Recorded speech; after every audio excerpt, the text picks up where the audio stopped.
Saya Sarah Ajijah akan sedikit menjelaskan tentang peranan landasan agama dalam bimbingan dan konseling. Landasan agama itu kan pada dasarnya membahas kemuliaan manusia sebagaimana yang telah banyak ditunjukkan dalam kaidah-kaidah agama yang dikembangkan dan dipelajari. Nah, segala tindakan dan kegiatan bimbingan dan konseling itu tidak bisa terlepas dari peran agama, karena segala tindakan bimbingan dan konseling itu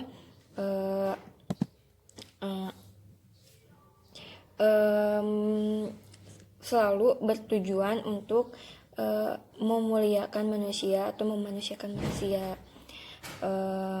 Karena kan pada hakikatnya manusia itu adalah makhluk beragama atau homo religius, yaitu makhluk yang mempunyai fitrah untuk memahami dan menerima nilai-nilai kebenaran yang bersumber dari agama, serta sekaligus menjadikan kebenaran agama sebagai rujukan sikap dan perilakunya. Jadi konselor pada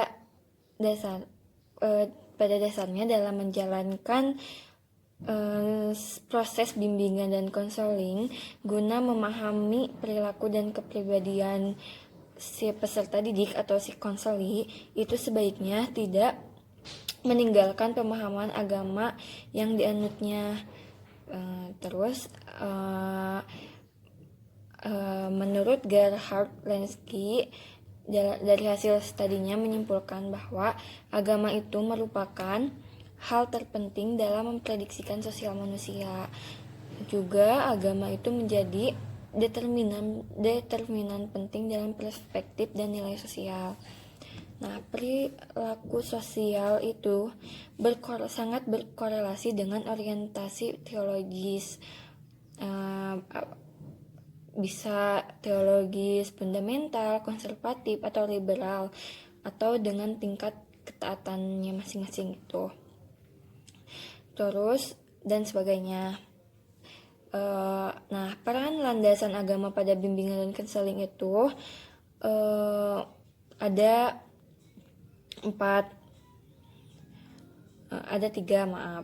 Nah, kan agama itu sebagai pedoman hidup bagi manusia telah memberikan petunjuk tentang berbagai aspek kehidupan,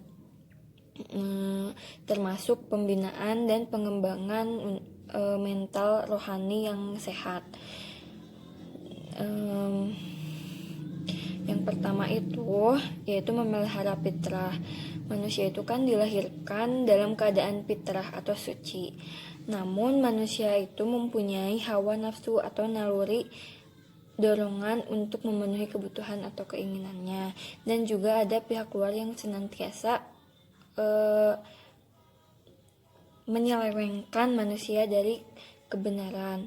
Jadi dalam peran landasan agama itu sendiri, kita kan harus memelihara fitrah atau kesucian itu sendiri. Jadi bagaimana si konselor itu menunjukkan bahwa konselor itu harus mempunyai jiwa yang sehat, yang suci itu.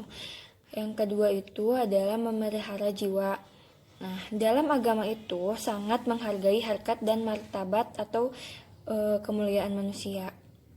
Dalam memelihara kemuliaan jiwa manusia itu, agama mengharamkan atau melarang sesama manusia melakukan perbuatan-perbuatan yang bersifat merusak dan merugikan, baik itu terhadap dirinya sendiri atau terhadap orang lain.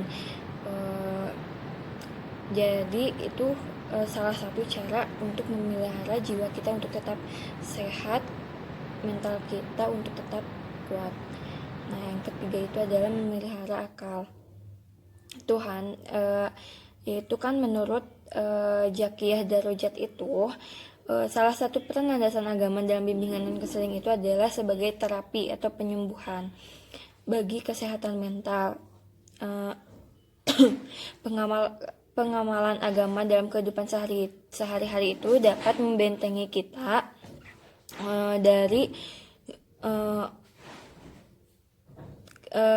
memiliki kesehatan mental yang buruk dan dapat mengembalikan kesehatan mental bagi orang yang gelisah. Jadi jika kita selalu mendekatkan diri terhadap agama, selalu rajin beribadah, selalu positive thinking, itu akan membawa kita untuk mempunyai mental yang sehat, tidak selalu merasa gelisah dan sebagainya, seperti itu. Nah, M. Surya juga mengemukakan bahwa agama itu memegang peranan penting, yaitu sebagai penentu dalam proses penyesuaian diri. Nah, ini tuh sudah diakui oleh ahli klinis, psikiatris, dan konselor bahwa agama itu adalah faktor penting dalam memelihara dan memperbaiki kesehatan mental. Agama memberikan suasana psikologis tertentu dalam mengurangi frustasi, ketegangan, gelisah, galau, dan sebagainya. Terus ada juga peranan dan landasan agama pada konselor. Ini juga sangat penting karena landasan religius dalam bimbingan konseling itu mengimplikasikan bahwa konselor itu kan sebagai helper atau pemberi bantuan. Nah, dituntut untuk memiliki pemahaman akan nilai-nilai agama dan komitmen yang kuat untuk mengamalkan nilai-nilai tersebut dalam kehidupannya sehari-hari, khususnya itu dalam memberikan konseling pada konselor atau peserta didik. Nah, konselor juga itu seyogyanya harus menyadari bahwa memberikan layanan bimbingan dan konseling pada peserta didik atau konseli itu merupakan salah satu kegiatan yang bernilai ibadah, karena di dalam proses bantuannya terkandung nilai mengembangkan kebaikan dan mencegah keburukan. Jadi kita sebagai konselor itu harus ikhlas dengan niat ibadah. Mungkin penjelasan tentang peranan landasan agama dalam bimbingan dan konseling cukup sekian. Dilanjut materi selanjutnya, yaitu peranan landasan psikologi dalam pelaksanaan bimbingan dan konseling. Sampai jumpa, terima kasih.